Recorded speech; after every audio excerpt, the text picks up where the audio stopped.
to make it work for all of us.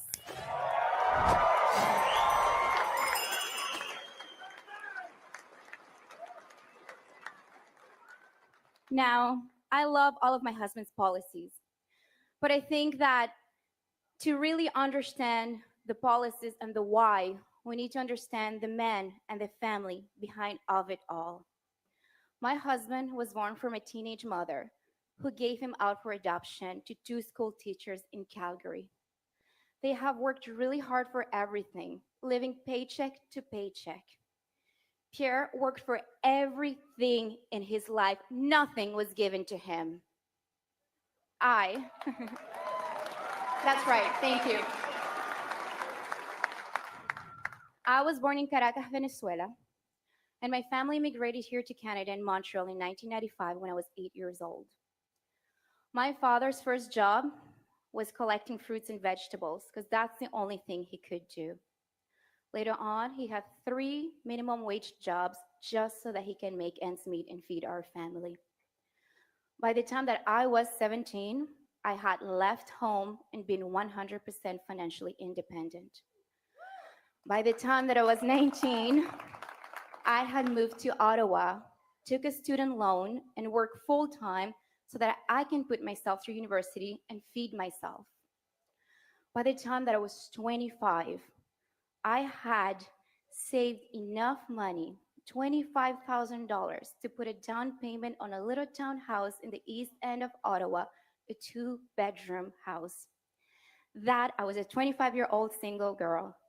And that, ladies and gentlemen, was in 2012, 3 years before the Liberals took office. So that is the Canadian promise that we are fighting for and that we want to bring back so that all of us, our youth, our families, our immigrants, they can all afford a house and food again.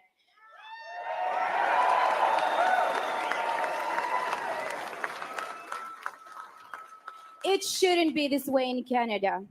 But ladies and gentlemen, there is hope on the way. My family is standing united, and we're here together in this fight with you, and we need you with us. So, ladies and gentlemen, that is why it is my pleasure to share with you my husband, the next Prime Minister of Canada, Pierre Poilievre.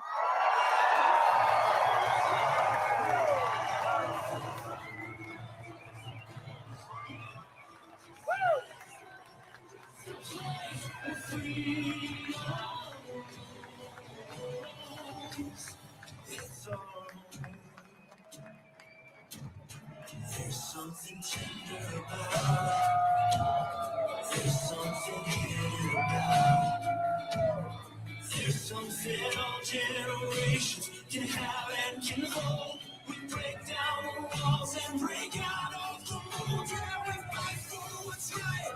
We're wild and we're free from the mountains of walls. And all you can see is more than just a place where freedom rolls. It's all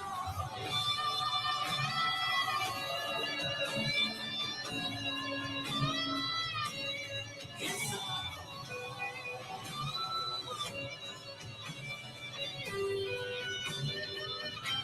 There's something nostalgic about it. There's something brand new about it. Yeah, you'll leave and you'll miss it, then come back and kiss it. You'll travel the distance, we're so proud of it. We fight for what's right, we're wild and we're free from the mountains of past. And all you can see is more than just a place. We're free.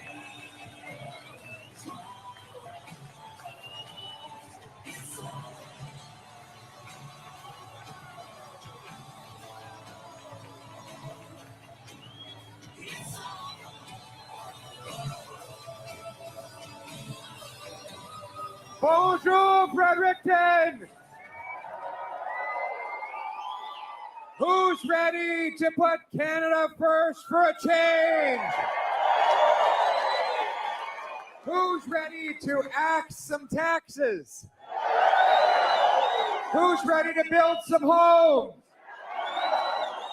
Who's ready to build some pipelines? And who's ready to bring home change to the country we love?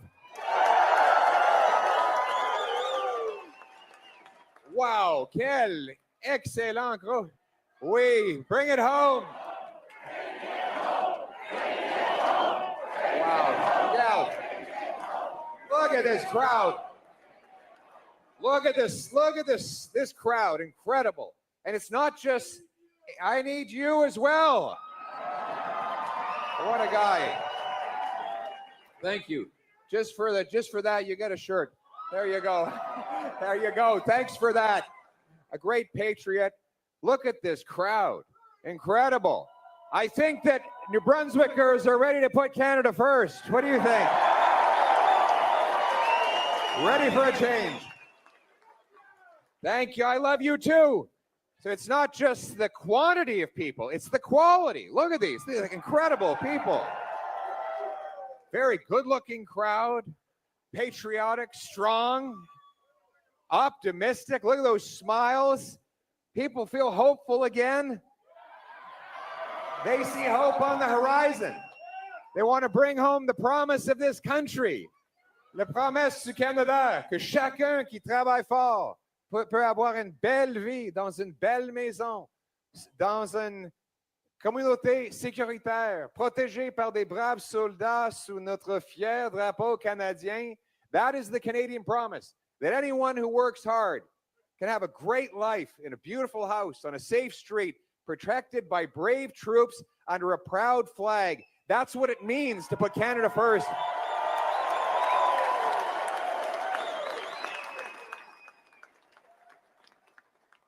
And that's why we're running, because after the lost Liberal decade,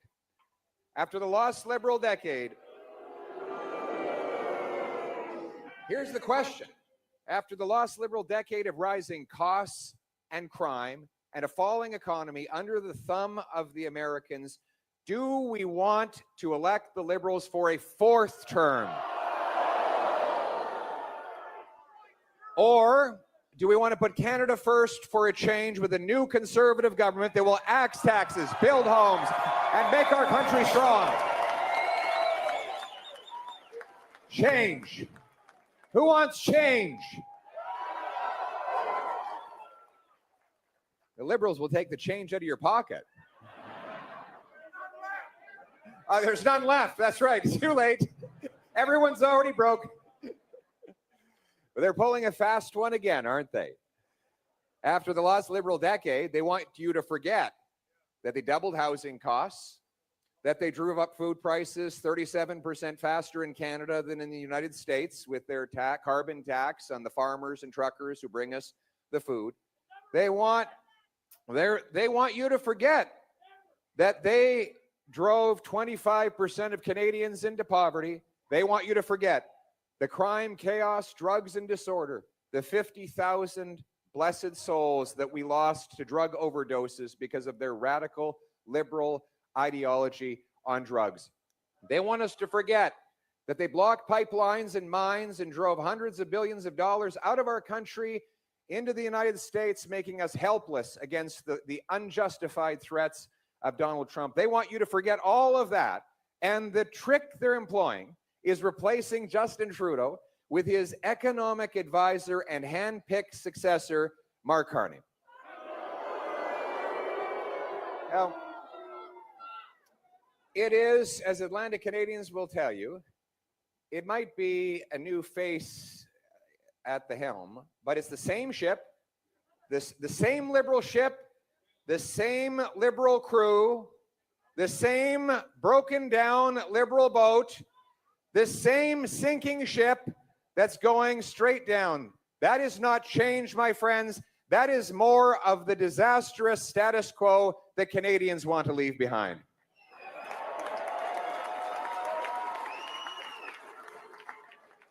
It's the same Liberal ministers, same Liberal MPs, same Liberal promises, same Liberal results if you elect them for a fourth Liberal term. The only difference is that they now have an even weaker and more compromised leader than they had before. Mark Carney has already demonstrated that he's prepared to sell out our country for his own self-interest. He moved his corporate headquarters from Canada to the United States just 6 days after Trump threatened our economy with tariffs. He could have pounded his fist on that mahogany desk at that boardroom meeting and said, Donald Trump is threatening Canada and I won't back down. I'm keeping the jobs in Canada. But instead, he chose his profit before his patriotism, and Canadians will never forget it.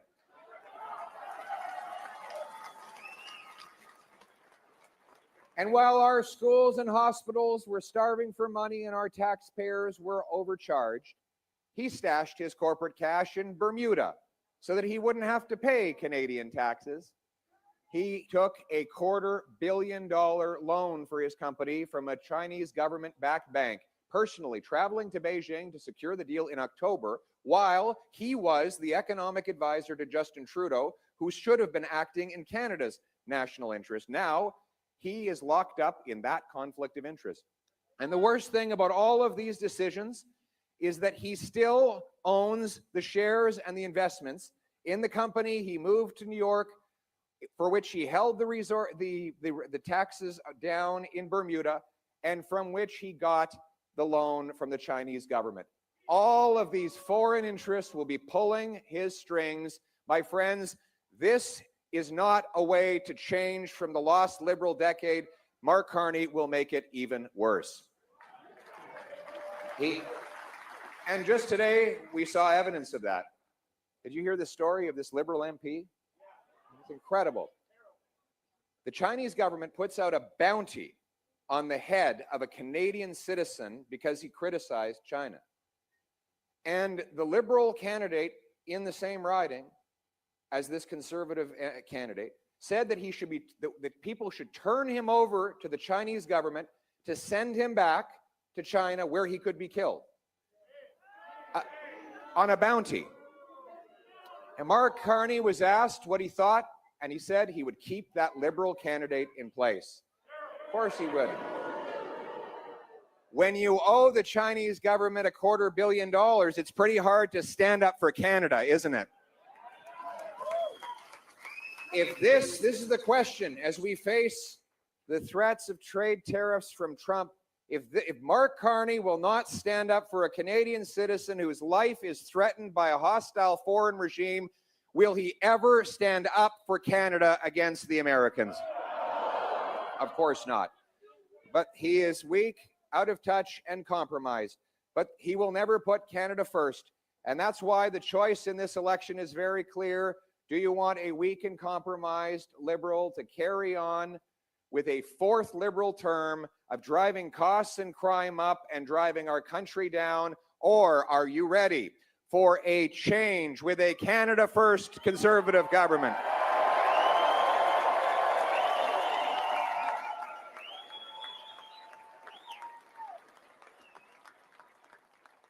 Canada First starts with bringing home our jobs and our money, with a real bring it home plan. Bring it home is my terminology for two reasons. One, because we're going to be bringing home the hundreds of billions of dollars Liberals have driven out of the country to hostile foreign economies. And two, because you are going to be bringing home more of your paycheck. Let's start with that. The Bring It Home tax cut will lower tax rates on work, investment, energy, and home building. Let's start with work. Anybody see that meme online of the kid sitting in the park with his dad, and kid's got his face in his hands, bawling his eyes out. He's asked his dad, what is an income tax form? And dad said, well, it's just like your school report card, just the opposite. The harder you work, the worse you do. You actually, income tax is the fine you pay for the crime of working hard. Today, Canadians spend more on tax than they do on food, clothing, and shelter combined. The government has become a morbidly obese, never satisfied monster that consumes more and more of everything that you produce. Now it has grown by 80% in cost. and most of that has fallen on working class taxpayers forced to pay more. That is why I have announced that a Canada First Conservative government will cut income taxes by 15% so you bring home more of each dollar you earn.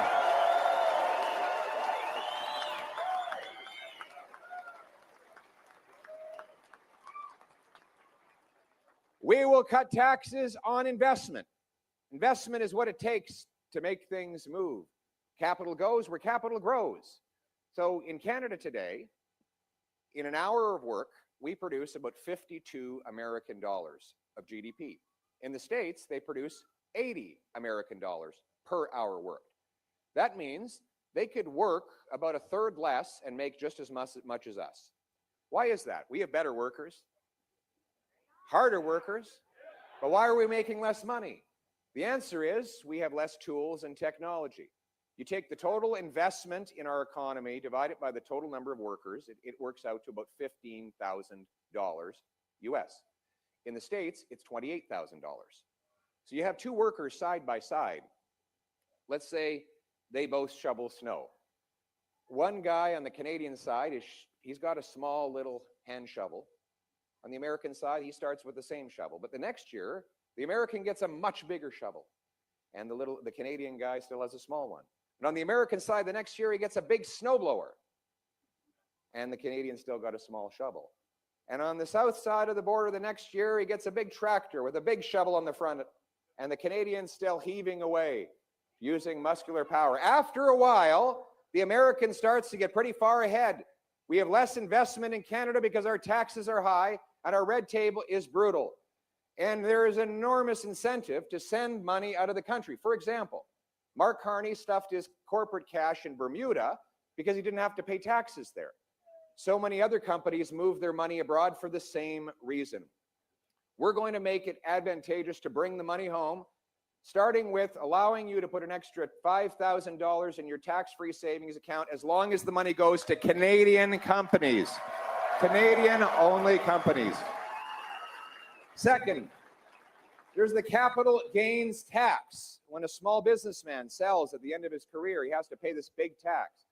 Or if you imagine a factory, a manufacturing company has some vacant land, they want to sell it to a home builder who will build homes with it. But as soon as they sell the land, they have to pay the tax, meaning they don't go ahead with the sale. So there's no transaction, there's no homes built, and there's no money for the factory to invest in a new assembly line or a CNC machine.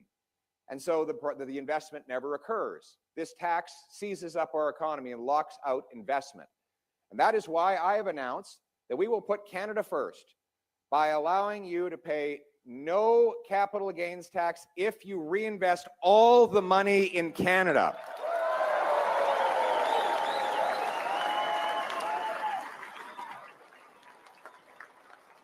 Now, you take the money out of Canada, you pay the capital gains tax. You want to go buy a boat and sit on the lake? Well, nothing wrong with that, but you have to pay the tax. But if instead you sell your investment but reinvest it in Canadian home building, Canadian factories, a Canadian company that builds pipelines, digs mines, and creates jobs in this country, then you will be able to do it tax-free. We will also encourage the companies that have shipped their money abroad to bring it home.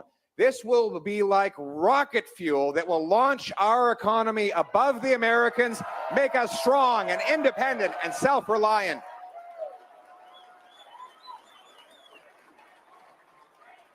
Bring it home. Bring it home.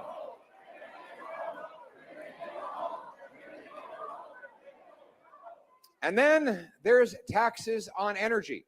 The Liberals have brought in a crippling, job-killing, inflationary carbon tax that has driven up the cost of everything you buy. Now, up until about 3 weeks ago, they told us that the entire planet would be lit ablaze with fire if there were no tax on you filling up your minivan, right? So they've had this carbon tax in place for 7 years. The carbon tax law is still in place. But tomorrow, the Liberals are going to hide the carbon tax from the gas pump until the election is over. Mr. Carney, Canadians are not stupid. They know exactly what you're doing. You're hiding the tax until after the election. And if, God forbid, Mr. Carney and the Liberals were elected for a fourth time, they would slap that tax back on, raise it higher than ever before, and cancel the rebate that was supposed to go along with it. Furthermore, he has said that he wants to, this is part he's been honest about.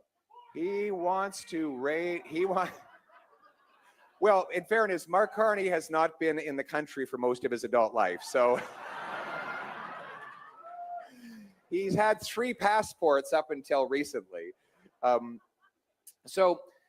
But he's admitted that he wants to bring in a much bigger industrial carbon tax on steel, on lumber, on aluminum, on fertilizer, on all the other industrial products that we need to survive as a modern civilization.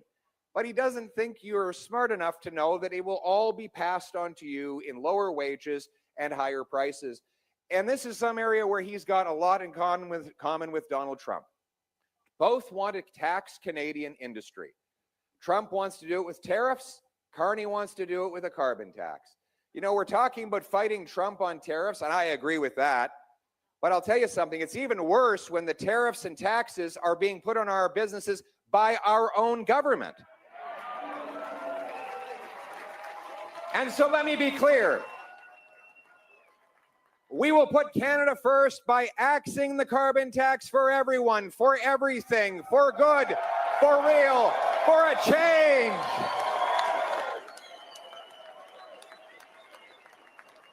Who's ready to axe the tax? Tax. Axe the tax.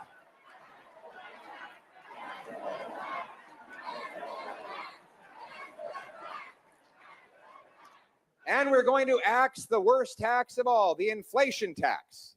Inflation tax. The inflation tax is the worst because it's sneaky and it's undemocratic. Sneaky because when governments want to spend money they don't have without telling you how they're going to pay for it, or borrowing it out in the open, what they do is print cash. They fire up the printing machines and flood the economy with easy money. Now, our money supply in bills, coins, and bank deposits went from about $1.8 trillion to $2.5 trillion in the span of about 4 years. This was while Mark Carney was Justin Trudeau's economic advisor. He said that the biggest concern at the time was, quote, deflation. Mr. Carney said that the risk was prices might go down. Wouldn't that be terrible if you had to pay less for food and housing, if your dollar actually gained more value than it lost? And so he said, let's print money like crazy, and it will be like magical wealth that fell from the sky. Well, for those who get their hands on that money first, the bureaucracy, the bankers, the financial insiders, it is like money from the side. They get to spend and invest it before it loses its value. But the problem is that when the value is gone, everyone else has to pay more for what's left. It's like if you have an economy with 10 apples and $10. It's $1 an apple. But if you double the number of dollars to 20 and you still only have 10 apples, you're not twice as rich. It's just that each apple now costs twice as much. Inflation is too many dollars chasing too few goods. That is inflation. How do you like them apples? So it's the second reason that it is it's the worst tax is because it's undemocratic. We have a principle in our system 800 years old, going right back to the fields of Runnymede in England when they signed the Magna Carta, the Great Charter, which is there shall be no taxation without the representation of the people paying it. They have to vote for it. But there is no vote in the House of Commons on the inflation tax. It's done in shady back rooms by insiders and bankers, and everyone else pays the price with no accountability. They assume that it's the local grocer who raised the food prices or the local gas station who raised the price at the pump, when in fact it's actually the government that caused all of it. And the third reason it's the worst tax is because it takes money from the working people's paychecks and gives it in inflated asset values to the billionaires and millionaires. It's a transfer of wealth from the have-nots to the have-yachts. And that is the war in the working class that we have seen during the lost Liberal decade. Now, the money printing and the inflation is simply the symptom. The disease is overspending. Government that has grown beyond our means, spending on things we do not need and did not ask for. As a result, Conservatives will cut bureaucracy, consultants, handouts to corporate insiders, foreign aid, and other waste to bring down the deficit and bring down inflation.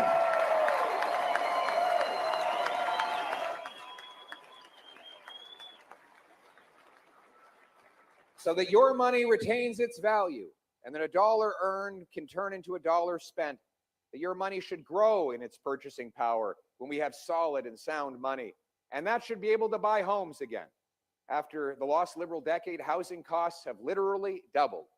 And today, Mark Carney doubled down on Justin Trudeau's housing policy. He announced that the solution to the Liberal housing crisis is to create a $35 billion bureaucracy in Ottawa. Have you ever seen bureaucrats building homes? They've already spent $80 billion on their so-called affordable housing programs, which have doubled the cost of housing. Whenever I ask them about why housing has got so expensive under them, they say, don't worry, we've created really expensive programs to pay for it. So now you're paying more to buy a home and paying more taxes for the programs that drive up the cost. Yes, he is actually. And of course, Brookfield, Carney's company, in which he's still invested, has abused the tenants, leaving them and living in miserable conditions and doing false rent evictions to kick them out on the street. A man who profits off the housing crisis will never fix the housing crisis. Good point. There you go. She's a very smart lady. A very smart lady over there indeed. And so the solution, the reason why is housing costs so expensive in Canada? We have the land, the labor, the lumber. It should be dirt cheap because we have the most dirt to build on. But yet our housing has gone up faster than in any other G7 country during the lost Liberal decade. In fact, Toronto and Vancouver are now the most expensive markets in anywhere in North America. Canada's housing costs have outstripped incomes more than in any other OECD country over the last lost Liberal decade. Now, what's driving them up? It's government bureaucracy. More money from a new home goes to taxes, delays, permits, charges, consultants, lawyers, than goes to the people who actually build the homes. Can you imagine? A bureaucrat gets more money from a new home than does the carpenter who builds it. And to add insult to injury, the carpenter cannot afford to buy the home that he builds. So we are going to reverse that policy. We're going to cut the bureaucracy and the taxes. Canada First Conservatives will eliminate the federal sales tax on new homes.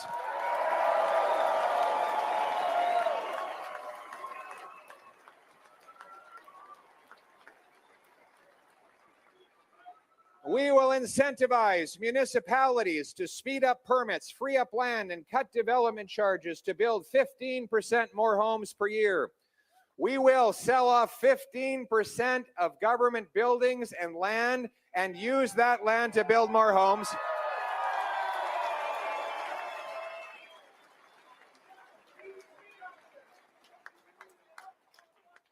We're going to cut the bureaucracy to build the homes.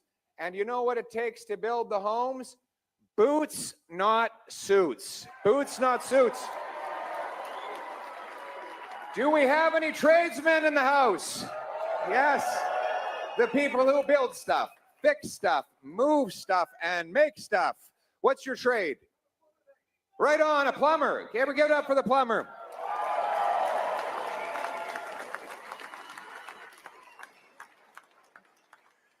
Oh my goodness, that's funny. I was just thinking, he builds the houses. Oh, you're a home builder back there. What's your trade? A carpenter. I love the carpenters. We got another carpenter back there. And today I was honored to be the first Conservative leader, maybe in history, to receive the support of the Atlantic Canadian Carpenters Union. God love them.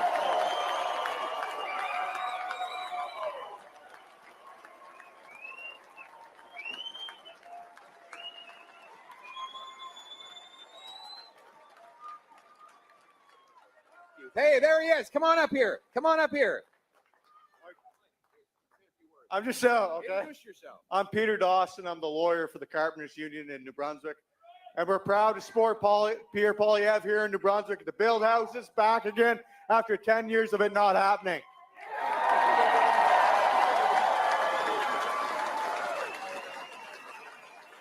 Boots, not suits. Boots, not suits.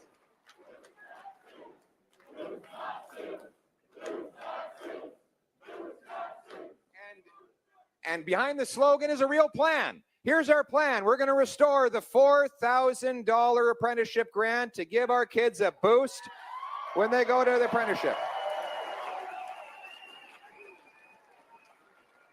We're going to team up with unions and employers to provide the funds for 350,000 young people to go through training to be an apprentice or a tradesman.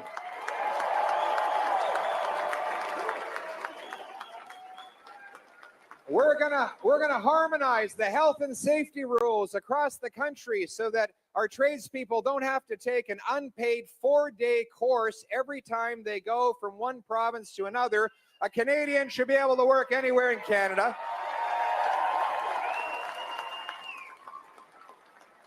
We're going to bring tax fairness for our traveling trades workers. Their CEO can write off the full cost of his private jet to jet around the world, but a tradesman only gets to write off $4,000. I'm sorry, but if you're a tradesman and you're going back and forth to Fort Mac 20 times a year, $4,000 just ain't going to cut it. That is why we will remove the cap entirely and allow our tradesmen to write off the full cost of food, transportation, and accommodation to build our country.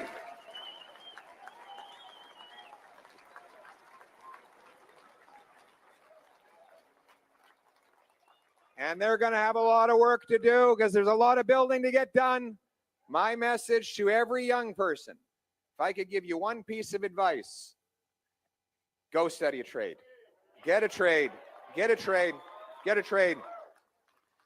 There's one thing I wish I'd done is got a trade. I wish I could say that I had a trade. I think it's the people who know how to do the trades work have an exceptional brain power for solving problems. I go to last year I went to 600 different events. Most of them are businesses. And the medium-sized businesses often, they're in factories and warehouses about this size. They have 200 employees. They're all run by tradespeople now. It's not lawyers and MBAs. It's people who started off in the trades and then used the problem-solving ability it gave them to run things. And that's why we need more people in the trades. And they're also going to need to do a lot of building. Because I announced today that as Prime Minister, I will repeal the No New Pipelines Law, C-69, and we're going to build pipelines.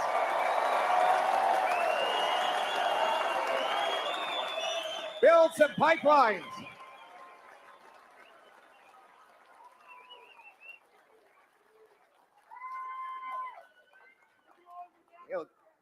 Absolutely. The choice, this is after the lost Liberal decade. They killed the Energy East pipeline. You imagine where we would be today. There I looked out today and saw the incredible refinery, the Irving refinery. They would today be processing 1 million barrels of oil every day from Western Canada. And let's just say that the price of oil on a given day is 70 American dollars, close to 100 Canadian dollars. That means $100 million of Canadian oil would today be running through the St. John Irving refinery had the Liberals not killed that pipeline.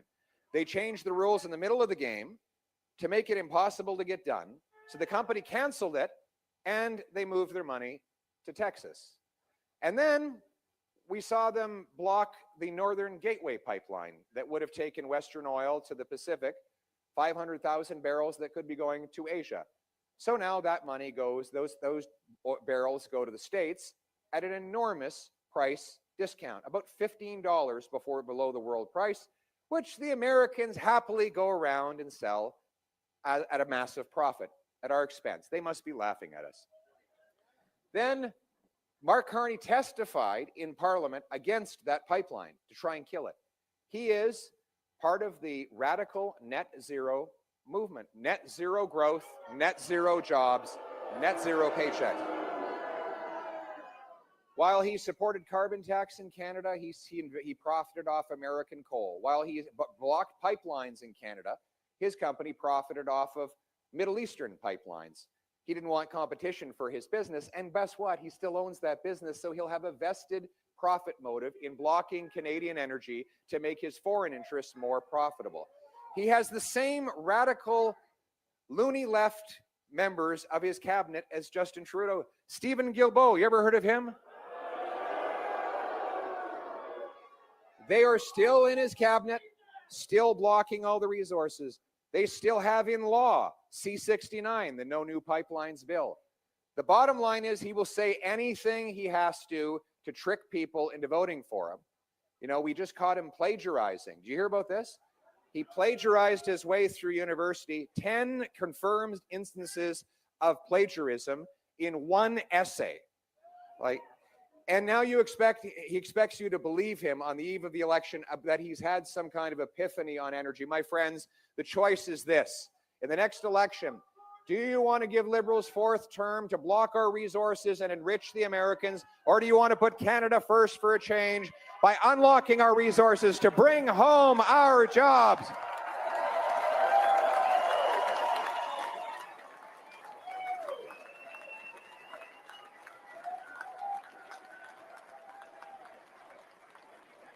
Bring it home.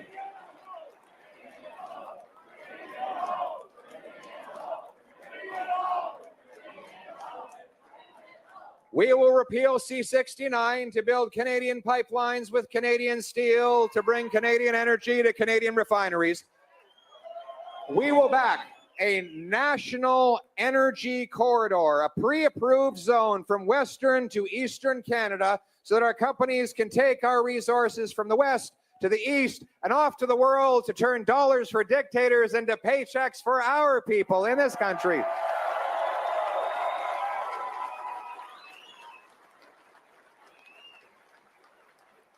We will approve LNG, liquefied natural gas. We have 1,300 trillion cubic feet of natural gas here in Canada. Now, the Americans have built 8 liquefaction export terminals in the last 10 years. The Qataris have doubled their production. In Canada, we haven't completed a single one, even though there were 18 proposed the day Justin Trudeau took office. He says there's no business case.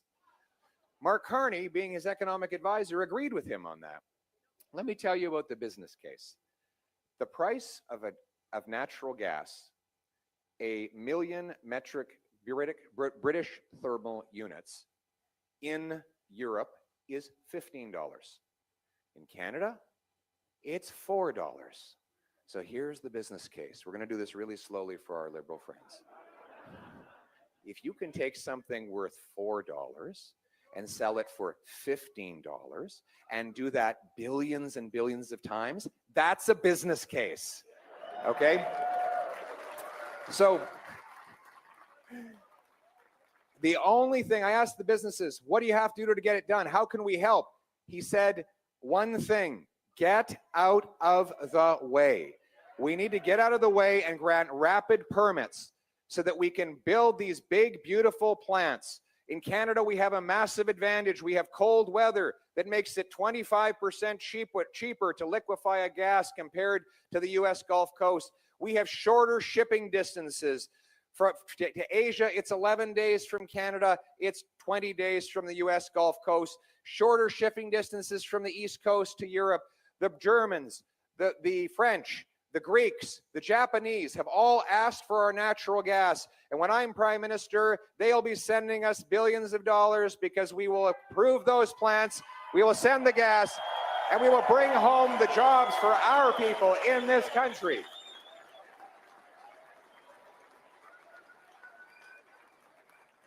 We want the great blue-collar jobs, but we also want our brilliant professionals. We need more doctors and nurses in our hospitals.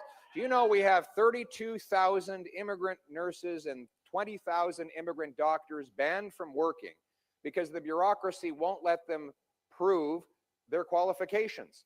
When I got my eye surgery done, the technician there, he's also a surgeon in the UAE. He flies to the UAE to do 10 days of surgery, then comes back to his family here. Will we only let him work as a technician? Apparently, Emirati eyeballs are different than Canadian eyeballs. In Toronto, they say that if you have a heart attack, don't call 911, call an Uber because the driver is probably a doctor. 84% of Filipino nurses in Canada can't work as nurses, even though they're perfectly qualified. What's the solution to this? The same thing that we did in the trades for the last 72 years. We created the Red Seal to test people up to a national standard, letting them work everywhere in the country. Let's bring in a Blue Seal so that our immigrant doctors can take a test, prove they're qualified, and get working, reducing wait times in our hospitals. Common sense.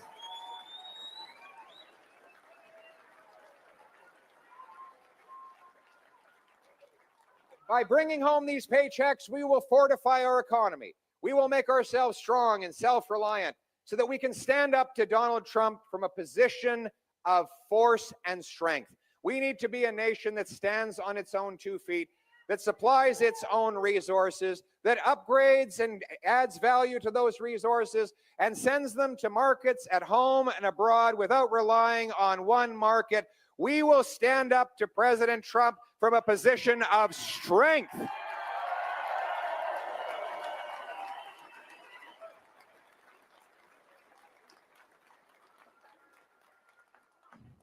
And when we're stronger abroad, we will be safer at home. We need to stop the crime. Is there any crime in Fredericton?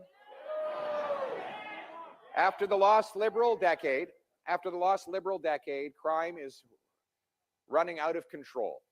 Radical catch and release, hug a thug policies have turned the worst offenders onto the street. The good news is we actually don't have a lot of criminals in Canada. The bad news is they're very productive. There's a small number of criminals that do a phenomenal amount of crime. Why? Because we let them. They go back out on the streets within literally hours of their arrest.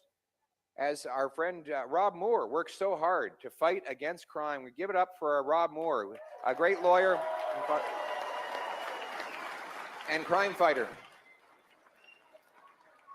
So in Vancouver, they had to arrest the same 40 offenders 6,000 times. In Penticton, there's one guy who, when he's out of jail, he raises the crime rate for the entire city all by himself. The police can actually look at the crime rate going up and down and tell when this fellow Levi has been loose. One guy. Well, the solution is pretty simple. We have to repeal the Liberal laws that allowed this to happen. C-75, which says that the judge must release the offender at the, quote, earliest opportunity under the least onerous conditions. That is why the offender continues to get out. Then there's C-5, which requires the judges grant house arrest, even to the most prolific offenders. So a career car thief can serve his sentence in the comfort of his living room, watching Netflix or playing Grand Theft Auto. And then there's C-83, which allows Paul Bernardo out of a maximum security penitentiary into a medium security penitentiary. These are all Liberal laws, and if Liberals are elected to a fourth term, they will make it even worse. They will turn loose even more criminals into our streets, while law-abiding Canadians are mercilessly targeted. But the good news is it doesn't have to be this way. We will have change to put law-abiding Canadians first. We will repeal C-75 and bring in jail, not bail. Jail, not bail.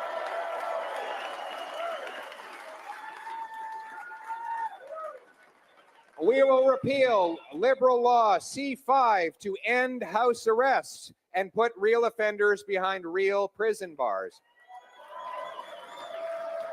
And we will pass we will repeal C-83 to require that Paul Bernardo and all other mass murderers go into maximum security penitentiaries where they will stay forever until they come out in a box.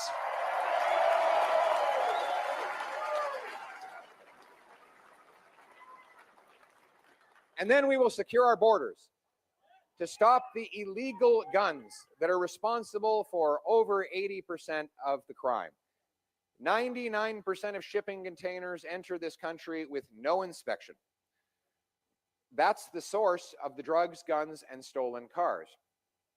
And then we have unguarded portions of our border that CBSA officers are not even allowed to patrol. Our common sense Canada First plan will secure our borders with 2,000 more frontline CBSA officers, paid for by having 2,000 fewer bureaucrats in back offices. Boots, not suits. We will have high-powered scanners that can peer right through the metal walls of the shipping containers to see what's inside them. Surveillance towers along our border to stop illegal crossings of land and prohibited people and prohibited substances. And as I said, we're going to have a dollar for dollar law to pay for things. So how are we going to pay for it? We are going to cancel the wasteful multi-billion-dollar gun grab that targets hunters and sport shooters. Absolutely.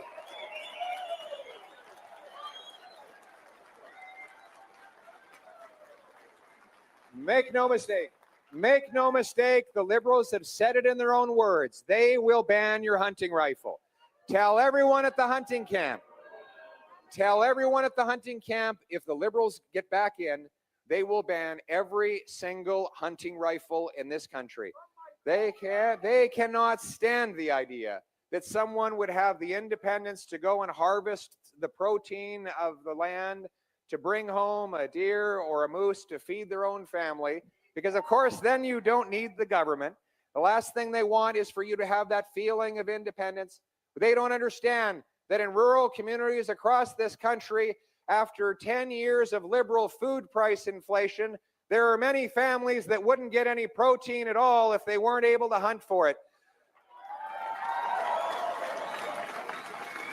So here's the choice. Here's the choice. With Conservatives, we will protect Canadians from criminals. With Liberals, they'll protect turkeys from hunters. Or maybe I should say that we'll protect Canadians from turkeys, but in reality, we know that it's not Grandpa Joe's hunting rifle causing the problem. It's the real criminals and gun smugglers. We will bring in life sentences for gun smugglers and other serious criminals.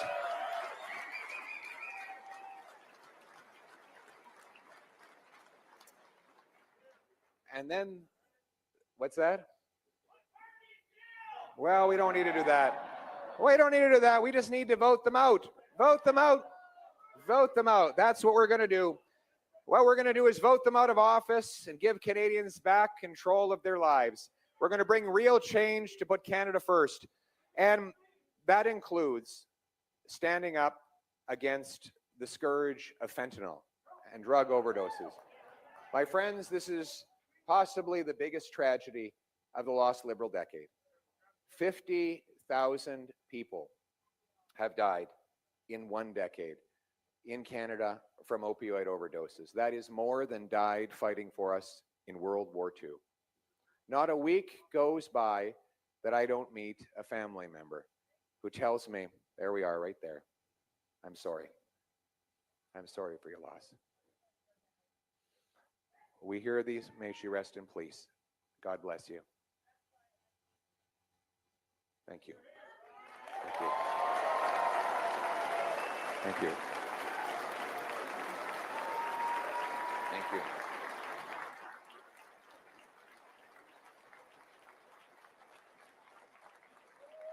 Thank you.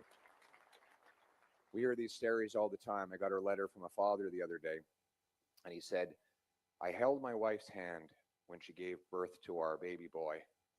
And then 25 years later, I held her hand again when we opened the door to find a police officer in tears to tell us that he was lost to fentanyl. These are the stories we hear again and again and again. The drugs are everywhere on our streets. The dealers pay no price for manufacturing and trafficking it. We've lost so many people. The government's response is to make drugs even more available. Tax-funded opioids that get sold to children. Profits pay for deadlier fentanyl that's 100 times more powerful than heroin. There are no penalties for the serious traffickers who are often released on bail even after they are caught with massive sums. To show you how deadly this stuff is, 40 milligrams of fentanyl is enough to kill 20 people. If you are selling fentanyl en masse, you are doing the equivalent of firing bullets into a crowded stadium. You might not know who you're killing, but there's definitely someone who's going to die. And that is why my government will treat fentanyl mass traffickers and producers as the murderers that they are, with life sentences.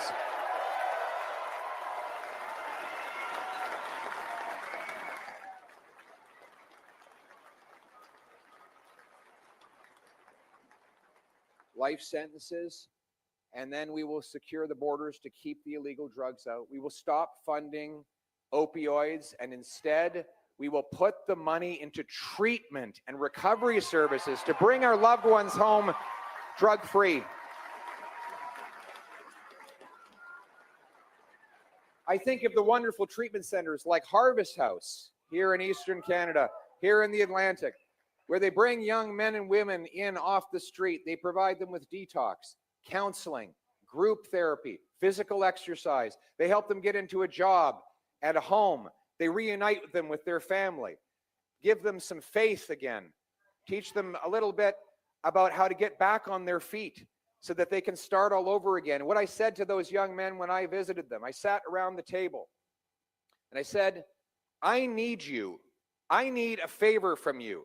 I need you to get better so that you can go find the next person who's on a street corner and you can pick them up and you can bring them here and you can save their lives.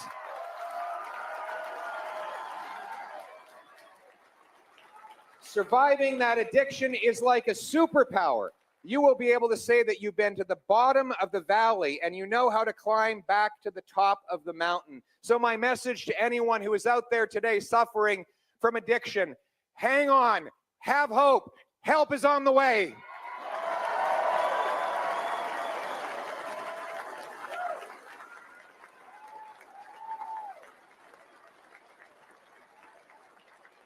We're going to unite this country in its own defense. We're going to stand up for our seas, skies, and air. We're going to rebuild Canada's armed forces to protect Canada.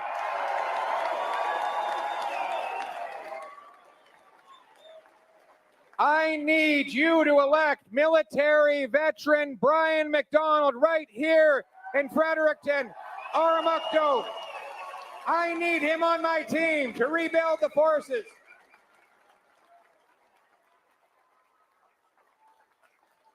Together, we are going to fill all the vacancies in our armed forces by ramping up recruitment faster than in any peacetime in our history. We are going to buy fighter jets, Poseidon aircraft that can look down and intercept the submarines that are swimming around from China and Russia in our Arctic waters. We are going to procure more and best equipment. We're going to ensure that our soldiers and veterans have the support they need. We'll buy 4 massive icebreakers to reclaim the icy Arctic waters. And we will open the first Arctic base in Canada since the Cold War, CFB Iqaluit.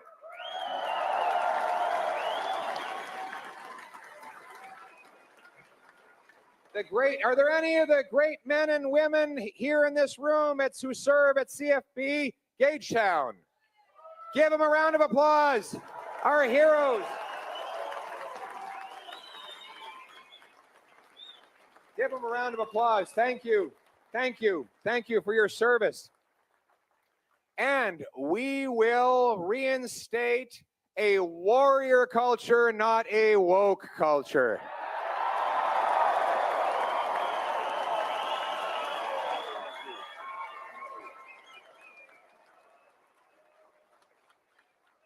More and more of our young people will be recruited to the cadets so that they can learn. We got a cadet over there. I love the cadets. Army, Navy, or Air? Air, you going to be a pilot? No, well.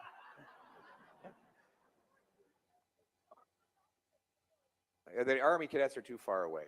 Someone move, Brian, can you move the Army cadets closer to her house? She'd be a great cadet. Look at that bright young kid. The young people getting mentorship from our soldiers and Arctic Rangers. Will learn new skills of survivalism, discipline, punctuality, and all kinds of other things that will help them appreciate our country and contribute in the future. We need to bring our people together and unite our nation as one country, contributing to a common cause. We need to take back control of our immigration system. After the lost Liberal decade, we had the best immigration system in the world before the Liberals, but then they went ahead with this radical century initiative that grew our population rate at 3 times the rate of our housing stock, leaving us with a housing shortage.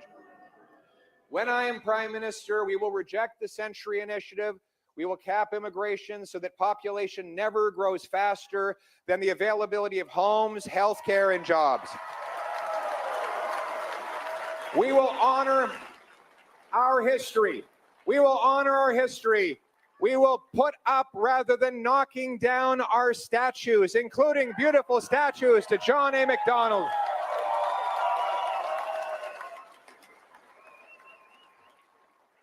We will reinstate the famous 5, Terry Fox, our soldiers, and countless other heroes to our passport.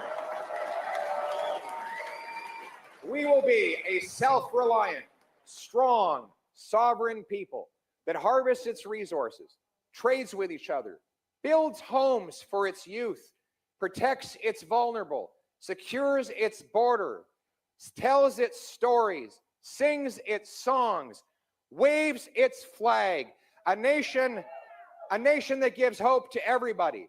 And so I bring hope tonight to the single mother going to bed hungry, wondering how you will feed your kids in the morning. Have hope, change is on the way.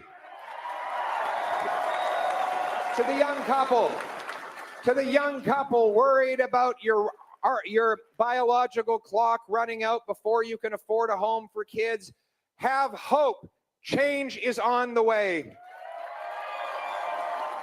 To the military veteran who's barely able to pay his rent, our message is to you, thank you and have hope. Change is on the way for you too. We will go. We are not a nation of tax collectors and toll masters, of bureaucrats and busybodies, of gatekeepers and grandees, rulers and rule makers. No, we are a nation of explorers and entrepreneurs, adventurers and artists, workers and warriors, pioneers and patriots. What binds us together is the Canadian promise that anyone from anywhere can achieve anything, that hard work gets you a great life in a beautiful, affordable home, on a safe street, protected by brave soldiers under our proud flag. Canada first, let's bring it home!